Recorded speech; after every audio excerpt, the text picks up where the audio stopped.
Okay, I want to thank you for joining me here for the inaugural, perhaps a bit of a pilot episode of a New Horizon League podcast.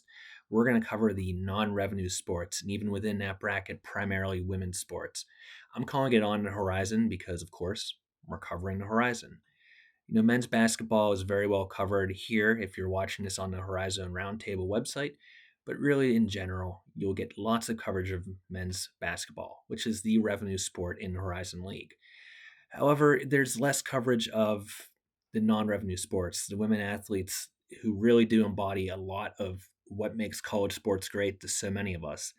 These are people on scholarship who are preparing for their careers and have much less of a chance of going pro or supporting themselves professionally than some of the men's basketball players do. So today, to kick off, I've brought Dani Vuletich on the show. Dani is a 6'2" third-year player, junior, I guess true junior in that parlance, for the RMU or Robert Morris Colonials. Now, she had a career game a little bit before I talked to her against Penn State Beaver. She didn't play too many minutes, it being a blowout pretty early on. But actually, since we've talked, she has had a career game, a remarkable game with 19 points, I think a double-double early on in the first half against Charleston. So I'd like to say I've inspired Dani. I don't know if that's really the case to greater heights, but she came across as very poised, very polished, and more than anything else, I wanted to talk to her because with the mid-major space, women's basketball, and even beyond that, RMU, she's someone who's taken a lot of advantage of the NIL opportunities out there. And look at her social media, really does show promoting brands in her Instagram. There's links to where you can buy Vuletich shirts, and just really wanted to learn a little bit more about how she's capitalized so much on NIL. So, without too much more, here's our conversation with Dani Vuletich. We're here with Dani Vuletich, a third-year center for the RMU Colonials out of the Youngstown area, Columbiana, Ohio. So, thank you hmm so much for your time, Dani. Thanks for being with me. Thank you so much for inviting me to talk. Yeah. So you're in your third year season with the Colonials. hmm You're averaging 6 points a game, over 6 points a game, over 6 rebounds a game, but had this really good breakout performance against Penn State Beaver. Uh, Yeah. I think I saw 18 points, 8 rebounds, 14 minutes. You actually outscored Penn State Beaver on your own. It was Dani 8, Penn State Beaver maybe 7 in the first quarter. Oh, wow. So, I mean, obviously someone's passing the ball to you, but I mean, what was working for you so well in Yeah. those 14 minutes that day? Um, well, I just came ready to play. Like I always try to come ready to play no matter what team we're playing. One thing that did work for us though was our defense was turning into offense, a very productive offense that night. We were all looking for each other up the court. We were pushing the ball in transition really well. I got a couple nice rim runs. I was being aggressive on the boards too, getting rebounds and putbacks. And then obviously my other teammates, they were looking for me when I was open to pass the ball into and on the perimeter as well. So just the whole team dynamic and running the floor and getting rebounds worked the best. Yeah, I think if there is a calling card for the Colonials this year, it is the defense. Mm-hmm. You guys are stingy. You've been good. You're limiting teams to, I think, below 70 points, maybe every game, but definitely regularly. Mm-hmm. So when that turns into offense, it's got to be a really good key to success for you. Mm-hmm. Yeah, exactly. That's what we always focus on. We're a defensive based team. I'm pretty sure almost everybody knows that we really focus on our defense. Um, and like we said before, defense turns into offense. So we got a good defense, it's going to turn into a good offense, and it complements each other on both sides of the floor. Yeah, I guess just tying into really what we're going to be talking about later with recruiting and NIL. The other game that comes to mind was against Youngstown State.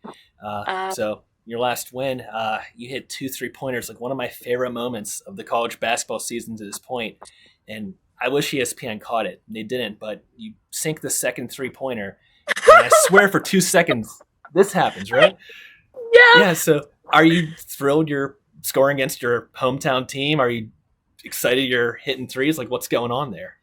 Yeah, so that second three I actually made I banked it in, which I knew it was gonna be off, so I was getting ready to go like for my own rebound, but then I saw it bank in, and that's where like the Home Alone. Some of the girls I play with back home, and some of the girls I train with, they came and actually watched me play it, and they called my reaction like the Home Alone reaction. But yeah, like scoring against my hometown, obviously, like I'm from the Youngstown area. Like they recruited me early on in the recruiting process. I know some of the girls on the team too, and it was just fun to play against them because I don't think we've beat them ever since my first year here. So it was a really good win for the team and to get a win over a good Youngstown State team. Yeah, absolutely. And just talking about they were in there early on. Like what did the recruiting process go like for you? When did you start getting contacted by teams? Well, my freshman year of high school, we actually went to a team camp up in Cleveland State, and they had a different coach there before Coach Kilsmeyer, and that coach, a part of their team camp, they brought out 5 to 6 girls on the court to run through their motion offense, and I was one of the girls that went out there, and I remember very clearly the head coach looked at me and asked me what grade I was in. And I said, I'm a freshman. And her exact words were, wow, you're only a freshman, which made me feel very good about myself. So she was probably one of the first coaches that actually looked at me. I got invited to their elite camp that year. And then fast forward into the summer going into my second year of high school. That's when Youngstown State ultimately they offered me really early in the recruiting process. And going through the whole recruiting process, I got a lot of looks from a lot of different Horizon League teams, Cleveland State, IPY, and Purdue Fort Wayne, to name a couple. And obviously Robert Morris. But Robert Morris, they were looking at me before they went into the Horizon League, so they were still in the NEC at the time. And yeah, so that was just my whole recruiting process. Went to different camps, got invited to a lot of different elite camps, traveled around the country, which was really fun. It was it was a great opportunity, honestly. Like I would love to go back and do it all again just because of the experiences and the people that I've met along the way. Yeah, and I think most people talk about the recruiting process like it is a great time. You're getting to go on these official visits, and Mhm. I think I remember hearing from a reporter with, I want to say Pitt. If you can't tell, I've followed them a little bit here and there, Yes. but said that he wanted to go on an official visit. It's a lot of fun. And obviously he's talking about football, basketball, the revenue sports, Mhm. and women's basketball. Is it still like really a great time going on those official visits?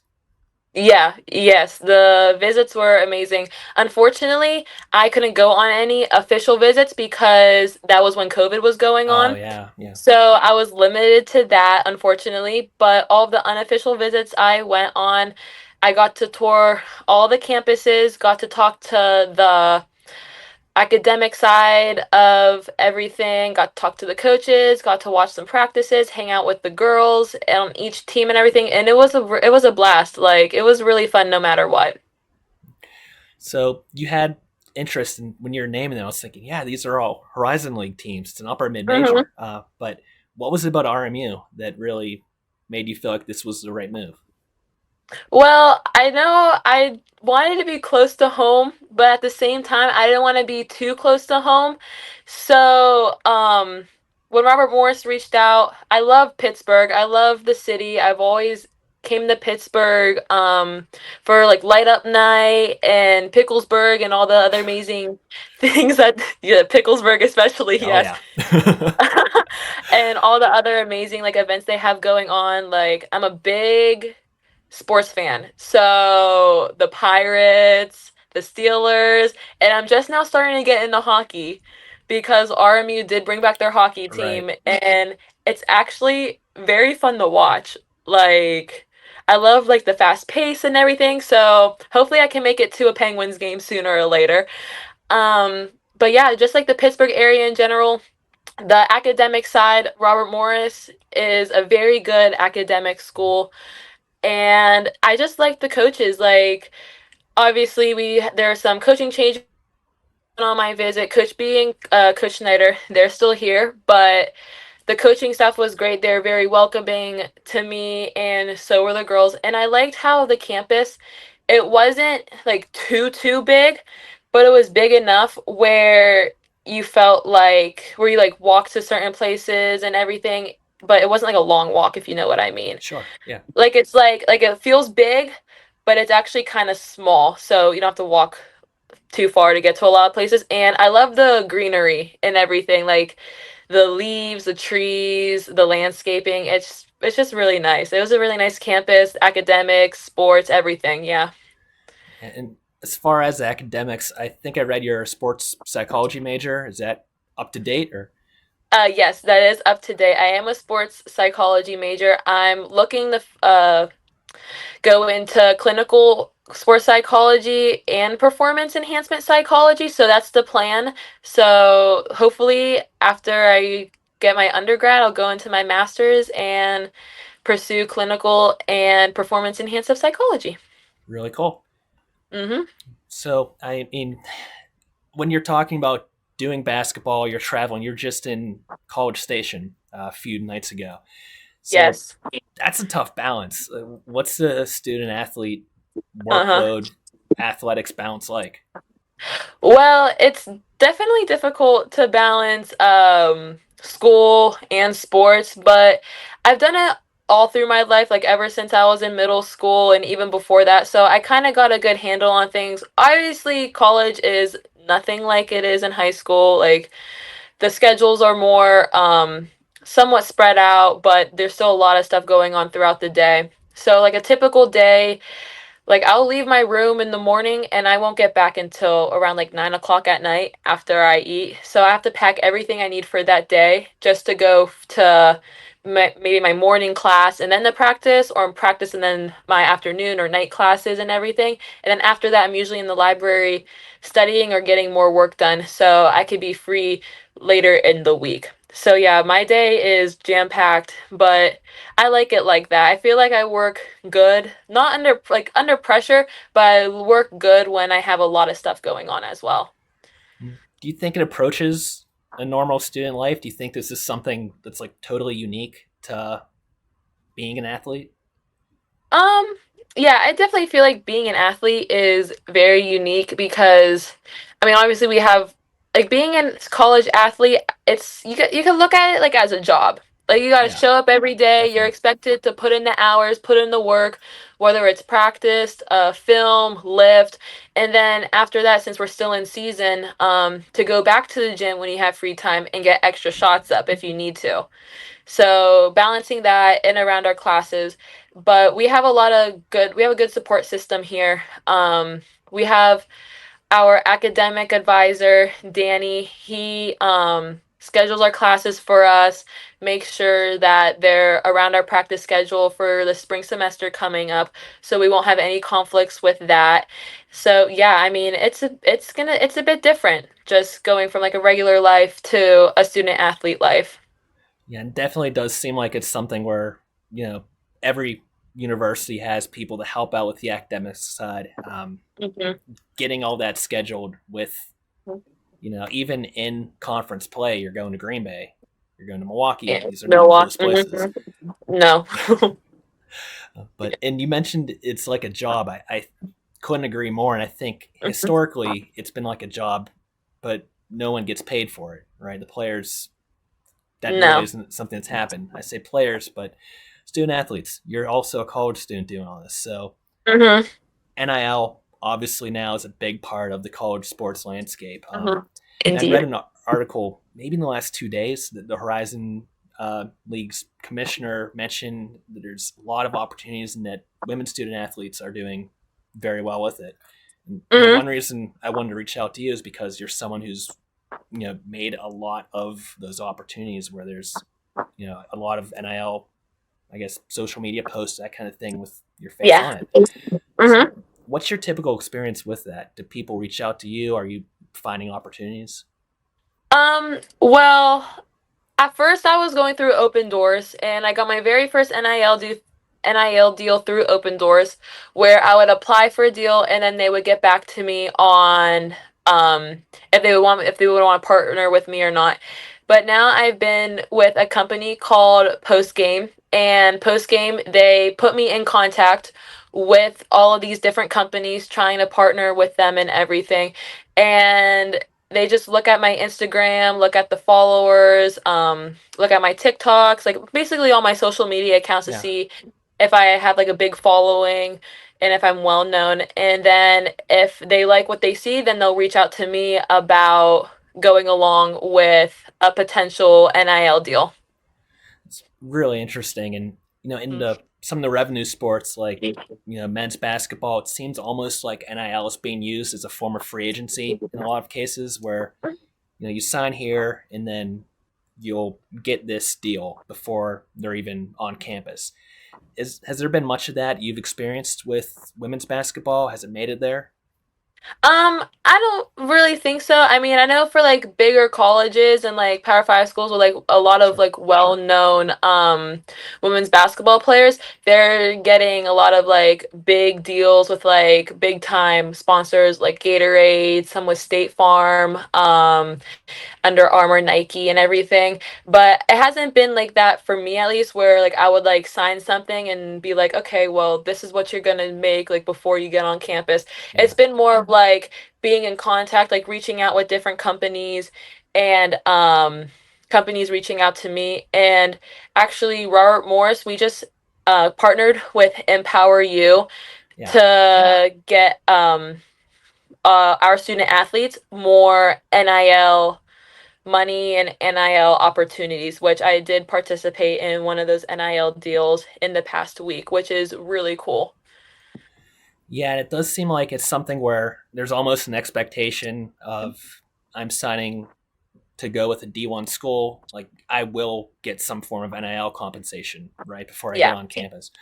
Mm-hmm. So, um, a pretty fascinating stat that I've seen lately is that in most cases, men's NIL deals do outstrip women's. They're higher paying. There's more of them usually, but um, women are much more likely to use social media for their NIL deals, and that, I think you're a really good example of that. So obviously, it's not just curating your brand; it's your image as well. Mm-hmm. Maybe much more of a full time job than it is for men. Is it like an added layer of pressure for you? Um, I wouldn't say it's an other like another level of pressure. I mean, it just works into my schedule. Like I'm a very organized person. I feel like I'm a very organized person. I have my planner. I write down when everything is due, when I have to make these TikToks or take these pictures for an Instagram post for these NIL deals, and then it just goes along with my homework and my basketball that I have to participate. So just another part of the same schedule, but we're Mm-hmm. adding in this now. So another interesting article I saw was from the San Francisco Chronicle. Now they recently featured an article describing that like conforming to beauty standards and the ugly noise, social media is a rough place. It's a meaner place, I feel like, for women. Uh, Mm-hmm. Something that really is faced in NIL and having to have this social media presence. Do you think that's something you've experienced or that other athletes have, you know of? Not that I know of. I don't think any other student athletes that are women have experienced that. I know actually going back to YSU, I know a couple of the girls on that team, they do participate in NIL deals and they're very successful in it, but I've seen like nothing but support from everyone else, and I've had nothing but support from not only my teammates but my family as well. And I've actually had like some people comment on my pictures about how good some of the products are, and I've actually had other student athletes around my campus come up to me and say something like, "Oh my gosh, you're partnering with this brand. That's so cool. Like, what's your discount code and everything?" Like, so I know everyone is very supportive of me, and I just feel like Robert Morris is a supportive place in general. Like, I feel like all student athletes support each other, and that's why we have our Unite campaign going on for this year. That's awesome. I'm really glad you've had that kind of experience. It's so Mm-hmm. positive. Mm-hmm. That's everything I really had to throw at you. Is there anything else you'd like to add or anything we can get on camera for you? No, not much. I mean, just a reminder to follow your dreams and to work hard because no matter how hard you work, someone else is out there always working harder than you. So just get out there, put the work in no matter what you're doing, school or sports. All right. Thank you so much for your time. It really was cool speaking with you. I hope we get to do this again sometime soon. Thank you so much. I definitely hope we get to do it sometime. Okay, so that was our conversation with Dani Vuletich. You can see what I mean by her being a really polished speaker. Kids do come into college these days with a much better savvy, I think, in part to social media. But I mean, beyond that, RMU Colonials have this tight defense, this stingy defense that really can keep them in a lot of games. They're a team picked toward the bottom of the Horizon League, but they've had two big wins now in the last three games. They've beat Youngstown State, now they've beaten the College of Charleston. And just kind of seeing them put it together. And when you have a defense like that, you have one thing you do really well, you can be in a lot of games. So I think they'll end up doing better than that projected low finish. But beyond that, that was our first pilot episode. If you have any ideas who else we should be talking to in the realm of basically non-revenue sports, you can reach out to the Horizon Roundtable Twitter. You can reach me on Twitter at AJMayo913. Until next time, thank you very much and have a good rest of your day.